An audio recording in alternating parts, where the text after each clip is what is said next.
चरणारविंद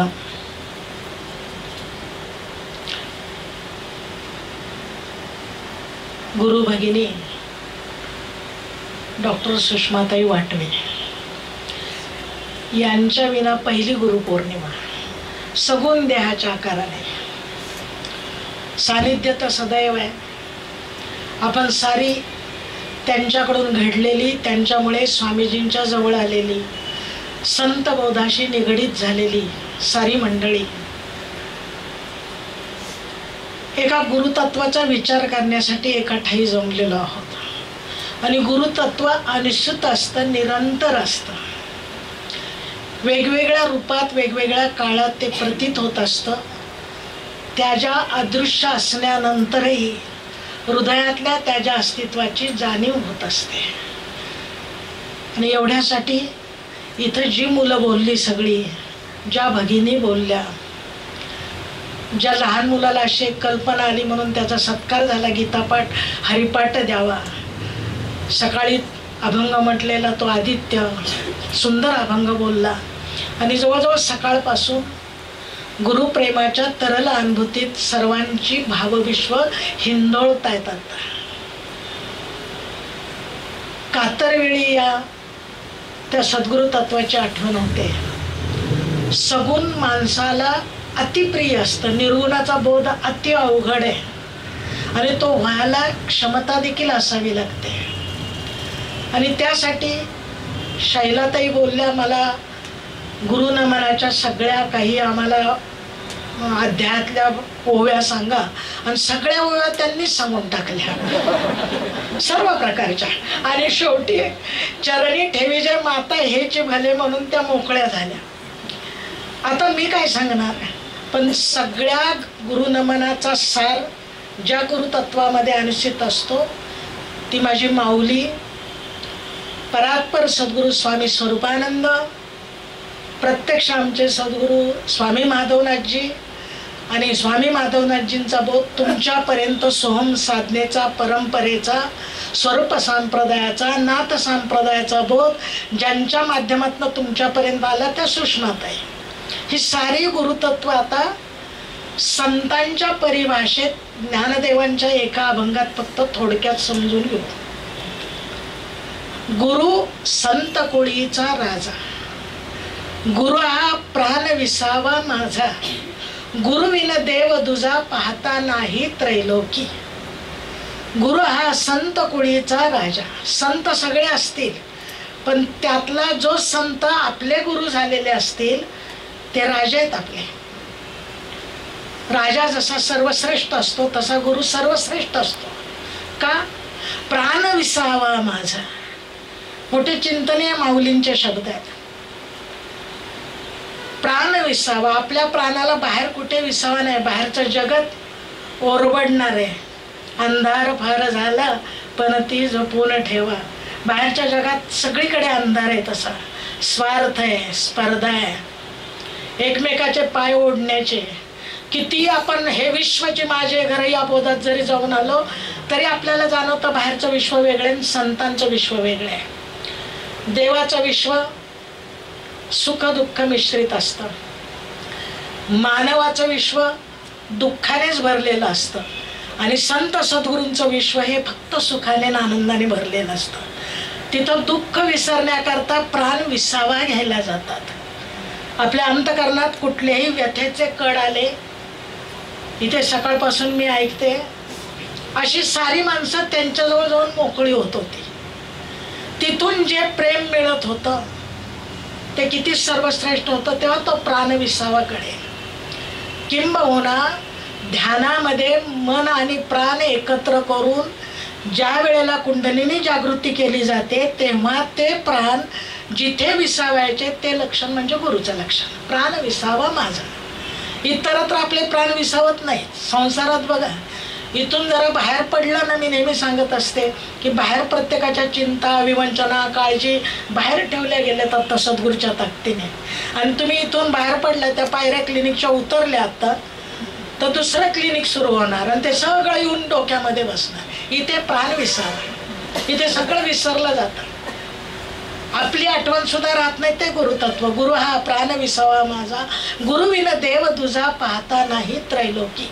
कोणता देव? ज्याने हा रस्ता दाखवला, चालो वाटे जाता तुझाचे आधार. क्षणाक्षणाला आठवण होईल, काय अवघड नाही त्यात. आणि नाही झाली तर तुम्ही कृतज्ञ असाल. झाली याच्याबद्दल कौतुक करण्याचं कारणच नाही, यायलाच हवी ती. स्पंदनाबरोबर हृदय जसं स्पंदन करतं तसं ते सद्गुरु तत्व आपल्याला आठवायला पाहिजे. त्याच्याशिवाय दुसरं देवच नाही. संत साहित्यात इतक्या सुंदर गोष्टी आहेत की तुकाराम महाराज वैकुंठाला गेले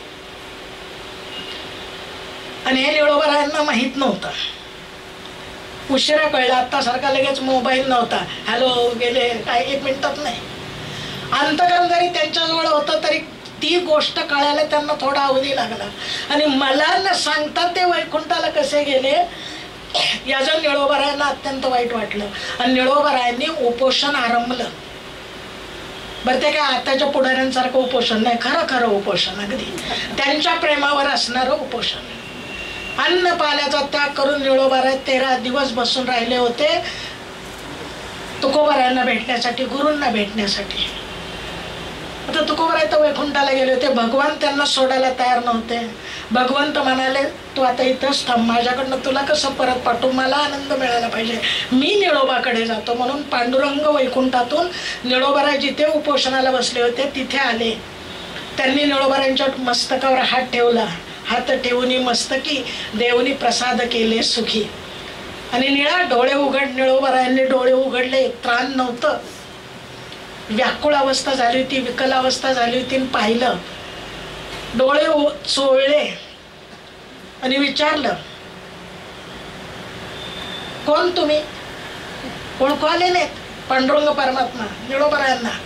अरे पाहा माझ्याकडं, सुंदर ते ध्यान, तुषार मकर कुंडले.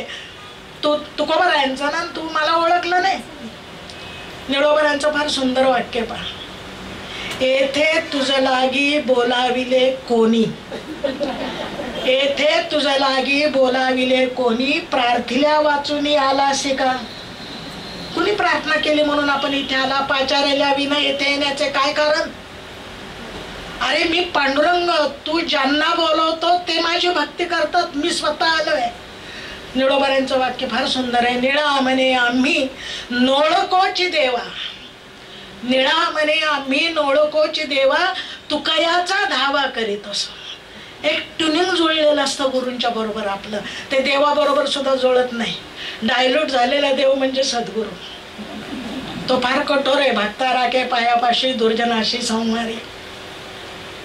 त्याच्याजवळ सर्व काळ दया असेल असं नाही, पण परिपूर्ण प्रेमाच्या दयेच्या आकाराने गुरु तयार झालेले असतात. म्हणून एक वेळ देव विसरला तरी चालेल, पण गुरूंना विसरता कामा नये. गुरु विना देव तुझा, दुसरा देवच नाही आपल्याला. गुरु गोविंद दोनो खडे, काके लागू मै पाव, बलहारी मै श्री गुरु के, जिने गोविंद दियो दिखाव. सुषमाताईंनी सांगितलं म्हणून परमार्थ कळला. सुषमाताईंनी सांगितलं म्हणून ओवी कळायला लागली. त्यांनी सांगितलं अभंगाचा अर्थ समजायला लागला. त्यांनी सांगितलं म्हणून संसार कळायला लागला. त्यांनी सांगितलं म्हणून साक्षेपी राहावं वाटलं. हे त्यांनी सांगितल्यावरून ना. ओळखायचं कोणाला? आणि खरे गुरु कोणाला कळले तर ज्यांना गुरुतला देव कळला.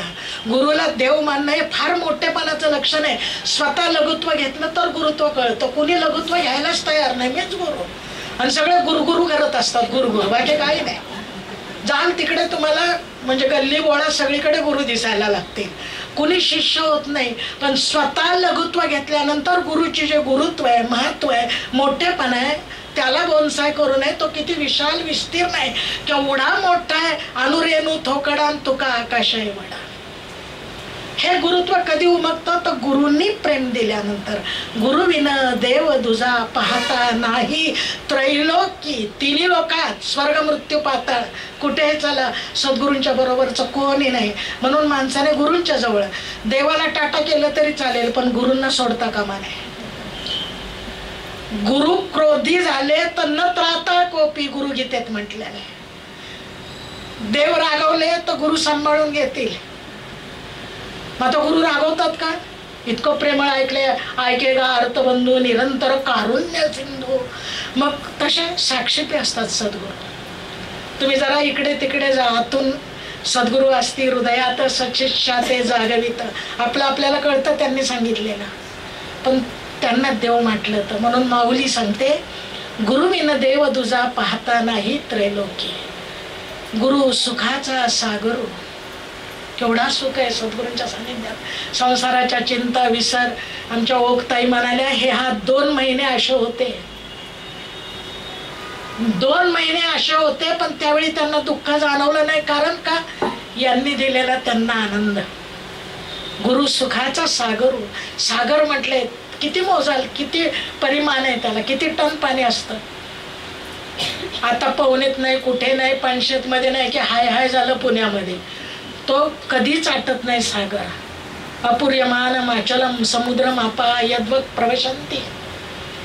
किती सागरासारखे गुरु सुखाचा सागरू. किती घ्याल सुख त्यातनं. बरं, ते देताना त्यांच्याकडे अशी काही घरं नाहीत. सापाच्या तोंडात गेला तर खाली याल, शिडवर गेला तर वर जाल, आणि 4 घरं पाठीमागं राहाल. परिपूर्ण देताना संत सज्जनी मांडले दुकान. जे जया पाहिजे ते आहे रे. तुम्हाला आरोग्य पाहिजे, माझ्याकडे आहे. ताप बरा करायचा आहे, डॉक्टरांच्याकडे जायचे आहे. फिजिओथेरपी पाहिजे आहे, संसार पाहिजे आहे, नवऱ्याला समजावून सांगायचं आहे, आणि देव पाहिजे का तो सुद्धा आहे. काय मागायचं तुम्ही ठरवा. कशातनं सुख मिळणार ते. त्यांनी दुकान सर्वच मांडलेले आहे. काय नसतं सद्गुरूंच्या. रिद्धी सिद्धी चवर डुलाये. रिद्धी सिद्धी चौरी ढाळत असतात त्यांच्याकडं. जिथं जिथं चरण पडतील तिथे तिथे तीर्थ होत असतं. गुरुमहिमा अति विलक्षण आघात आहे. काय आपल्या छोट्याशा बुद्धीला कळणार आहे. एवढूसा मेंदू, त्याची क्षमता किती GB कोणाला माहिती. आणि जसं 1 GB मध्ये काही बसत नाही, तसं मेंदूच्या GB मध्ये गुरूंचं तत्व आकलन होत नाही. लक्षात ठेवा. गुरु सुखाचा सागरू. गुरु प्रेमाचा गुरु. प्रेम आहे. प्रेम म्हणजे गुरु. Unbodied Joy. सगळं सद्गुरूच्या तत्वातनं आलेलं असतं. त्या रूपाने आपल्या समोर असतात. ते आपण या गुरुपौर्णिमेला जाणायचं. तशा ताई होत्या. आपल्याला कळलं त्यांचं प्रेम. सकाळी कोणतरी एक भगिनी, आता मला नाव आठवत नाही, पण मला त्यांनी पोळ्या करून घातल्या. प्रेम कळलं ना. दासबोध सांगितलं का ज्ञानेश्वरी सांगितली, त्यापेक्षा पोळ्या करून देतानाच जे प्रेम आहे.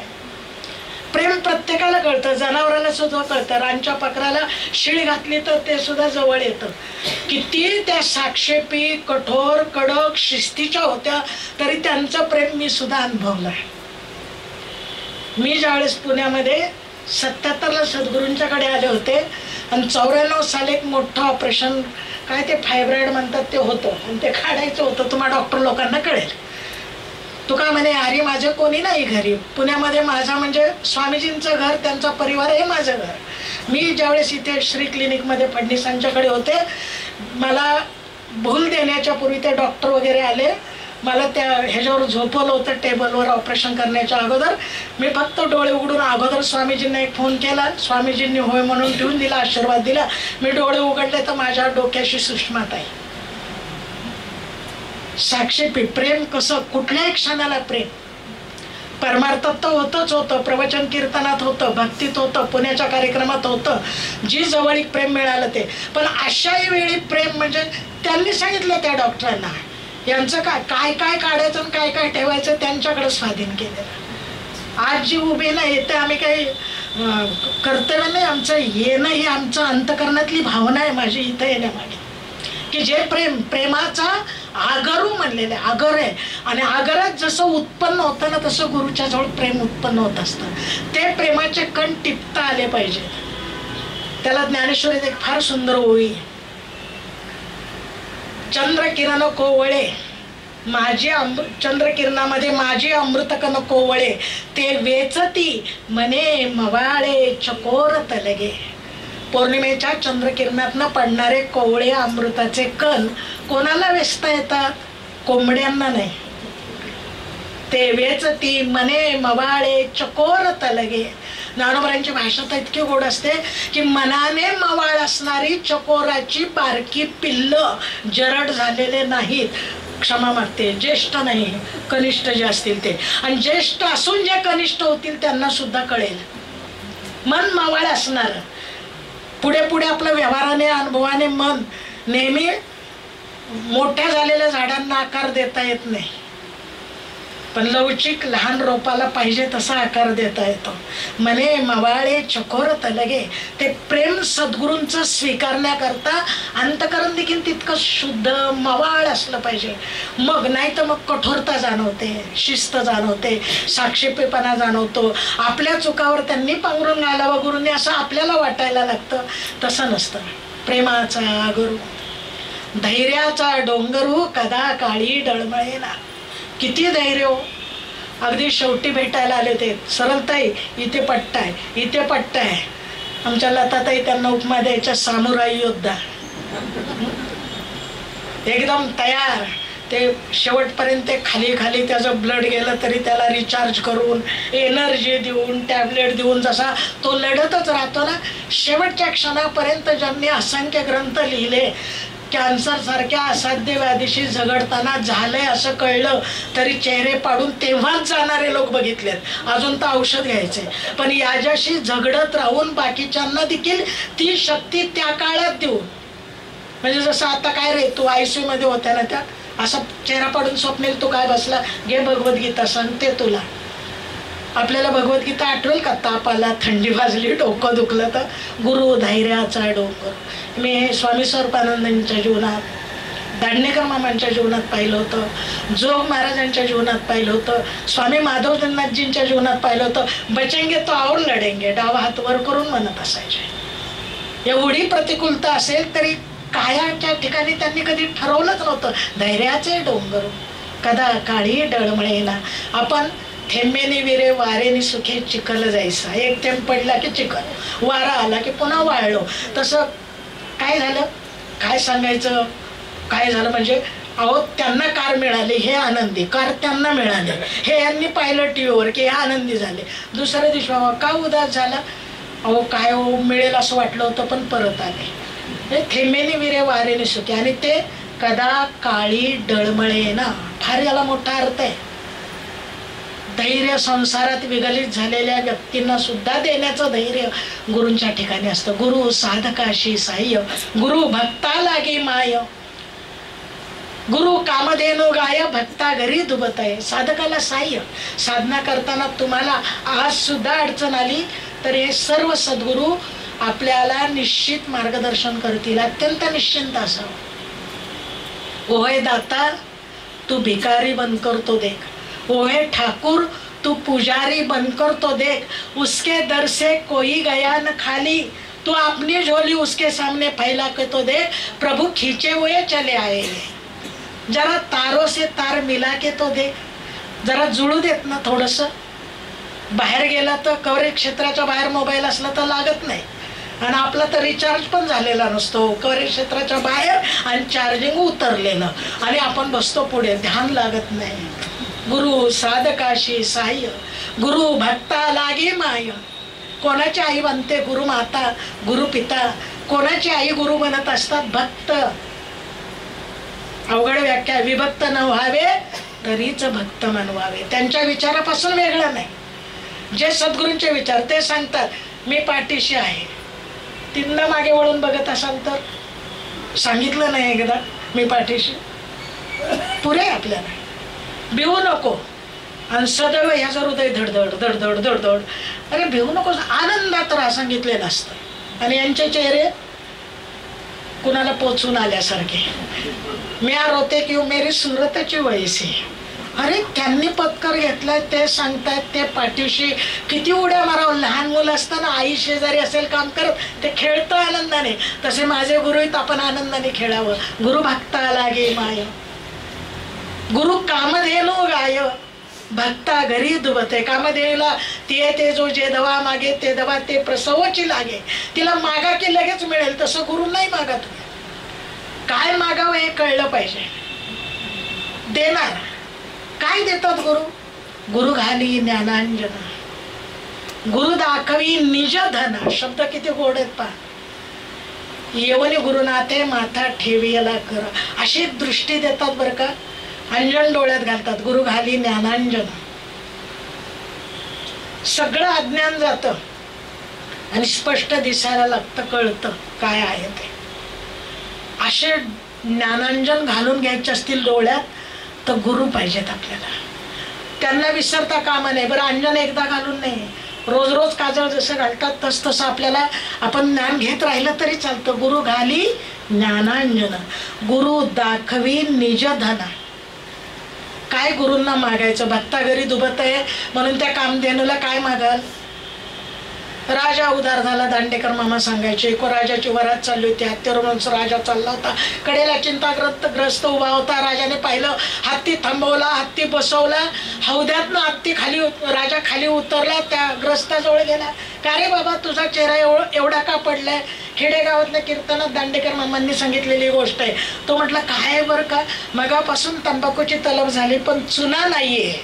राजा उदार झालाय, गुरु देतायत, परब्रह्म देतील, गुरु सोडवी तात्काळ गाठ लिंग देहाची. मगाशी विचारलं ना, जीव शिव काय? विघडले देव आणि भक्त, जीव शिवपणे द्वैत, तया दोईसी करी एकांत, तो सद्गुरु. ज्ञानेश्वरीत इतकी गोड ओळीपा, शब्दाची आसकडी, भेद नदीच्या दोही तडी, ओरडती विरह वेडी बुद्धी बोध. बुद्धी एका बाजूला, बोध एका बाजूला. अज्ञानाच्या अंधारात फक्त एक कमळाचं पान मध्ये असलं चक्रवाक पक्षाचं जोडी जशी विरहाने ओरडते ना, तशी आपली बुद्धी बोध याचा विरह आहे एकत्र असून पण अज्ञानामुळं. तया चक्रवाकाचे मिथुन साम्य रसाचे समाधान भोगवी चित गगन, तो सद्गुरु. ते सद्गुरु आहेत. ते बुद्धीचा आणि बोधाचा आपली भेट घालून देतात. नाही तर बोध एकीकडे असतो आणि बुद्धी एकीकडे असते. सगळ्याला सद्गुरूंचा बोध ग्रहण होतोच असं समजू नका.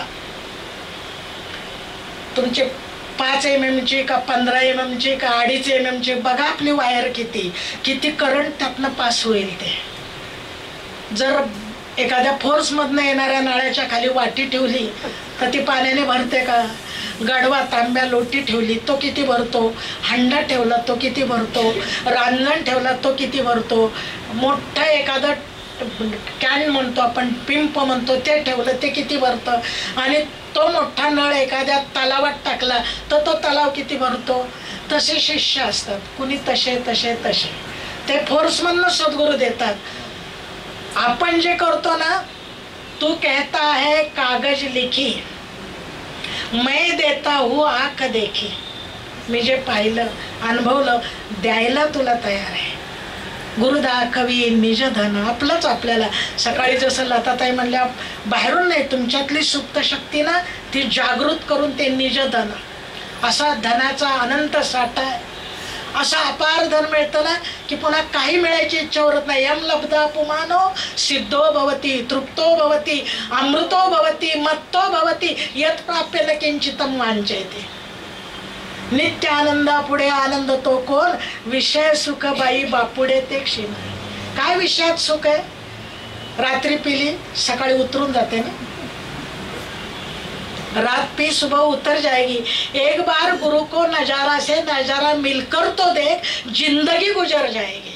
एकदाच बघ फक्त त्यांच्याकडे, उतरतच नाही. मस्त असतो त्या प्रेमाने, त्या आनंदाने, त्यांनी दाखवलेल्या निज धनाने. मला कधी कधी वाटतं, रंगपंचमीच्या दिवशी जशी ती तरुण मुलं चौकात लताताई पिंप भरतात, टिपाडं तयार करतात, तुमच्याकडे काय म्हणतात, ड्रम, रंगाने करतात आणि येणाऱ्या एका मित्राला घेतात आणि त्या ड्रम मध्ये बुडवतात. तसं मला वाटतं तुम्हाला उचलावून गुरुतत्वामध्ये बुडवावं. तुम्ही रंगीत होऊन निघा, तसे आनंदाने निघा. गुरु दाखवी निज धन, ती गुरु पौर्णिमा. गुरु सौभाग्य देऊन साधुबोध नांदवी. सौभाग्य देतात, ते खरं सौभाग्य. हे बाहेरचं सौभाग्य किती कसं आणि किती तारणार आहे. मी जरा त्याच्याविषयी कटू बोलते पण अधिक बोलत नाही आता. ठीक आहे, चांगले असू दे, व्यवहारात मानावं लागतं. पण गुरुचं जे सौभाग्य मिळत असतं, सनातपणा, गुरु मिळाल्यानंतर जे भाग्याची प्राप्ती होत असते. गुरु सौभाग्य देऊन साधुबोध नांदवी. साधुबोध झाला नुरोनिया ठेला, ठाईचं मुराला अनुभव कापुराच्या वाती. हे मला लतातांनी दाखवलं स्वामीजींच्याकडे जाऊन. त्याच्या माझ्याकडे आल्या ना, असं शब्दाच्या आसकडी, कोरडे शब्दाचे चर्चा करायला, बुद्धीला पण एक कंड असतो, खाज असते, आणि ती जरा खाजवायला आवडते, म्हणून माणसं शब्दांची खाज खेळत बसतात.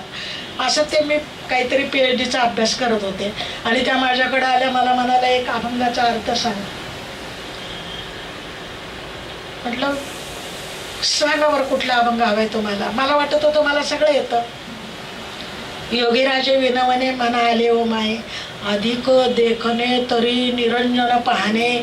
योगीराजे विनवणे मना आले ओ माये. तोपर्यंत शब्दाचीच कडी, बोलाचीच कडी, बोलाचाच भात. म्हटले हे जर तुम्हाला खऱ्या स्वरूपात हवं असेल तर मला अनुग्रह शब्द माहीत नव्हता, पाठांतर खूप होतं तरी. मला म्हटलं स्वामीजींच्याकडे जा, अर्थ कळेल. काय साधुबोध नांदवतात, सौभाग्य देऊन. शब्द फार सुंदर आहेत बरं का. मला ते झूम करून तुम्हाला कसं कॅम्प्युटरमध्ये आपण बघतो तसे दाखवायला आवडतील, पण आपल्याला तेवढा वेळ नाही आहे. त्यातला नांदवी शब्द, साधुबोध नांदला पाहिजे आपल्याजवळ. गुरु साधुबोध नांदवे, आपल्यात साधूचा बोध गुरु सौभाग्य देऊन. लग्न झालं म्हणजे नांदतात असं नाही. महिन्यात 6 दिवसात, 8 दिवसात, 15 दिवसात कुठं फिरायला गेले, तिकडून आले तरी डिवोर्स होतो, त्याचं काही सांगतात नाही. नांदत नाही तो बोध, सौभाग्य मिळालं तरी. पण गुरु असा एक आनंद देतात, असं एक अखंड सौभाग्य देतात, सकल सौभाग्य संपन्नता देतात, आणि तो साधुबोध आपल्यामध्ये नांदतो. असा काय बोध गुरु देतात? गुरु वैराग्याचे मूळ, गुरु परब्रह्म केवळ. गुरु सोडवी तात्काळ गाठ लिंग देहाची. कुठे ते गाठ सोडवतात? काया आकाशी गुरु उपदेशी. तारक मंत्र दिला आम्हाशी, बाप रुक्मादेव वरासी, ध्यान मानसी लागले. याच कायाकाशीमध्ये शिवस्वरूप असणारे सद्गुरु तो उपदेश देतात. काया आकाशी गुरु उपदेशी. तारक मंत्र दिला. तारक मंत्र हा सगळ्याला तारणारा, आणि फक्त एकट्याला तारणारा नाही. आप तरे ताकी कोण बराई. आपल्याबरोबर सगळ्यांना घेऊन जाणारा, विश्वव्यापक. विश्वाचे अर्थ माझ्या मनी प्रकाशले. एका दोघांसाठी नाही, आपल्या संप्रदायासाठी नाही, पुण्यापुरता नाही, महाराष्ट्रापुरता नाही, माऊलीचे परिमाण माप एवढं छोटं नाही. विश्वाचे अर्थ. अवघाची संसार सुखाचा करीन, का माझा संसार सुखाचा करीन? अवघाचे संसार म्हटले. आनंदाचे आवारो मांडू जगा. सगळ्या जगाला आनंदाचा आवार. सगळं मराठीतलं जे काय, ज्याला कळती मराठी, ज्ञानोबराय म्हटले, न कळणाऱ्याने मराठी समजून येऊन आनंद घ्यावा. ऐशी अक्षरे रसिके मेळवीन, काय आकाशी गुरुपदेशी. तारक मंत्र दिला आम्हासी. काय तो मंत्र आहे? मंत्र जपायचा का नुसता नाही, ध्यानेन आत्मना पश्यति. म्हणून सोहम साधना. सकाळी प्रश्न विचारला होता, जप आहे का बोध आहे का ज्ञान आहे? ज्याची जितकी पात्रता त्याला तो तसा आहे. ज्याला जपच करायचा आहे त्याला तो जप आहे, ज्याला त्याचा बोध करून घ्यायचा आहे त्याला बोध आहे, ज्याला त्याचं ज्ञान करून घ्यायचं आहे त्याला ज्ञान आहे, ज्याला त्याची साधना करायची ती साधना आहे. सद्गुरू ते देतात आणि आपल्याकडनं करून घेतात. आपल्यातले सगळे विकार अवगून जातात आणि सद्गुण येतात. लता त्यांनी सकाळी प्रकृती बदलते सद्गुरूंच्या सानिध्यात गेल्यावर. आता जसं त्यांनी सांगितलं, ITतला घोल पियायला सुद्धा वेळ नव्हता, आता तो किती बदलला. आज युवा पिढीला सुद्धा घडवणारा हा आनंद, त्यांच्यातला बदल. स्वप्नील सारख्या तारुण्यात या मुलाने आता बाहेर जाऊन 12 घंटों में 12 मिनटों में 12 तरीके से करत बोलायचं, ते इथून परमार्थ बोलतात. किती बदल आहे हा. काय आकाशी गुरुपदेशी. हा ताईंच्या माध्यमातून तुमच्या सगळ्यांच्या मध्ये आमच्या सद्गुरूंनी घडवला, तुमच्या आमच्या सगळ्या सद्गुरूंनी घडवला. त्या गुरुतत्वाचं स्मरण आहे. त्याच्याविषयी प्रेम असावं, काम नसावं. काम वासना आहे, प्रेम उपासना आहे. आणि त्या प्रेमाने जर आपण उपासना केली तर त्या गुरुत्वाला खूप आनंद वाटतो. कुठलाही कोणाचाही मत्सर नसता, आपल्याविषयी कुठलाही अहम भाव नसताना. मी माऊलींची शेवटी ओवी सांगते, फार गोड ओवी ते. सांडो निमिटपणाचा लोभू, मिटे सिंधुत्वाचा घेतला लाभू, तेवी अहम देवनी शंभू शांभवी झालो. मला स्वतःला नाव नाही, रूप नाही, मी कुणाचा, जसं गोंदलेकर महाराज म्हणायचे, अरे एकदा तरी म्हण की मी रामाच आहे, तसं आपण म्हणावं एकदा तरी की मी गुरुच आहे, त्यांचा आहे, माझं नाव रूप नाही, मी कोणी नाही, नाही रे मी कोणी नाही रे, सद्गुरू सर्वात आहे रे. हा बोध गुरुपौर्णिमेच्या निमित्ताने माझ्या ज्येष्ठ भगिनी, गुरुतुल्य असणाऱ्या डॉक्टर सुषमाताईंनी तुमच्यात तसा ओतला. आयुष्यभर स्वसंसाराकडे दुर्लक्ष करून संतांची प्रमाणे जाळूनी संसार बैसलो अंगणी, संसाराच्या नावे घालून या शून्य वाढता हा पुण्यधर्म केला. म्हणून एक मंजिरी एकच कन्या होती, पण आज मंजिरीला किती बहिणी मिळाल्या, मिलिंदला किती भाऊ मिळाले, किती मावशी काकी मिळाल्या. जेव्हा व्यापक होऊ, आणि जेवढं व्यापक होऊ त्यात सुख आहे, एकदेशीय नाही. हा त्यांचा प्रेम, त्यांचा बोध, त्यांचं स्मरण गुरुतत्वाच्या दृष्टिकोनातून माऊलीच्या अभंगातनं थोडं वेळेच्या अधिक मी केलं, त्याबद्दल एक थोडीशी क्षमा मागते. पण प्रवचनकाराची भूमिका असल्यामुळे कुठे थांबायचं कळत नाही. लताताई सांगतात, मला शायलाताईंचं खूप आवडलं. सकाळी एक्झिस्ट कधी घ्यायची ते कळलं पाहिजे. एकदम एंट्री करायचं कळतं सगळ्यांना, पण बाहेर थांबायचं पण आपल्याला कळलं पाहिजे. अजून आपण लताताईंचं ऐकाल, पण एक विनंती करेन की जेव्हा जेव्हा बोलाल ना तेव्हा तेव्हा संतांचे जे आपण नाव घेतो ते एकेरीने, म्हणजे ज्ञानदेव म्हणतात, तुकाराम म्हणतात असं नाही. म्हणजे ते वारकरी पंथामध्ये कसं होतं किंवा श्रेष्ठ व्यक्तींना, हल्लीचे कसे ते निवेदक, सचिन तेंडुलकर असं म्हणाला, जो काही तिचा मित्र आहे त्या निवेदिकेचा, ते किती मोठे असतात, केवढे पराक्रम केले. 100 सेंचुरी आपल्याला एक काढता आली नाही, त्यातली अर्धी झाली नाही, आणि त्यांनी काढल्या. पण त्यांच्या म्हणजे तसं संतांविषयी देखील बरं का आदरार्थी माऊली माऊली माऊली स्वामीजी. तसं आता म्हणजे मगाशी उमाताई म्हणल्या तसं लताताई त्यांच्या वर्ग भगिनी असतील, पण आता एका गुरुतत्वाचा अंश आहे सगळेजण. सुषमाताई ह्या तुमचे सद्गुरू असतील, पण तुम्ही नुसतं सुषमाताई नाही, एक वेगळ्या पद्धतीने. कुठलाही वारकरी गेला, चला आळंदी टू पंढरी, ज्ञानबा तुकाराम भजन म्हणत असतील, पण बोलताना ते काय म्हणतात, माऊली माऊली माऊली. परत जाऊन आलो तरी माऊली. तशी गुरु एक माऊली असते, गुरु एक सावली असते, आणि आपण तिच्या एक छोटीशी बाहुली तिच्याजवळच. लहान लेकरू असतं ना तसं तिच्या जवळ खेळावं. म्हणून सगळ्यात श्रेष्ठ रूपक सगळ्या ज्ञानेश्वरीत 12व्या अध्यायात माऊलीने गुरूंना आई म्हणून केलेलं आहे. मनोनी साधका तू माऊली, पिके सारस्वत तुझे पाऊली, या कारणे मी सावली न संडी तुझी. त्या सावलीत अत्यंत आराम आनंद करत लहान होऊन खेळा. मोठं होण्याच्या कुणीही खरंच सांगते, त्या मोठेपणात जया अंगी मोठेपण तया यातना कठीण, लहानपण देगा देवा मुंगी साखरेचा रवा. तुका म्हणे बेरोळे जाण व्हावे लहाना होणी लहान, नाही तर ऐरावत रत्न थोर त्यासी अंकुशाचा मार. लहानपण देगा देवा. अशा आपण माझ्या गुरु भगिनी गुरुतत्व स्वरूप झालेल्या डॉक्टर सुषमाताईंच्या जवळ तितकीच लहान निरागस बाळ होऊन त्या गुरूंच्या त्यांचे गुरु त्यांचे गुरु त्यांचे गुरु अशा परात्पर सर्व गुरूंच्या अंगणात चिमणी पाखरवून खेळू, तर तो आपल्याला आनंद कवेत घेता येईल, त्याचा आस्वाद घेता येईल. कारण आपल्या हाताने आपण खात नाही, तर ती माऊली आपल्याला भरवत राहील. इतके निरागस इतके लहान होऊन त्या माऊलीने भरवावं अशी एक संकल्पना करून माझी सुद्धा ही जी भावशब्द पुष्प आहेत समस्त बारामतीकर साधकांच्या वतीने. बारामती म्हणल्यावर बारामतीचा अभिमान नको का, सगळीकडे बारामती असते, मला इथं पण बारामती म्हटलं पाहिजे ना.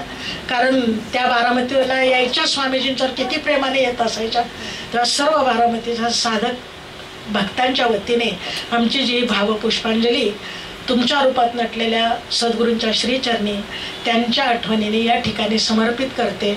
आणि स्वप्नील म्हणाला तसं ज्या दिदीने ही संधी दिली त्या आमच्या ललिताताई.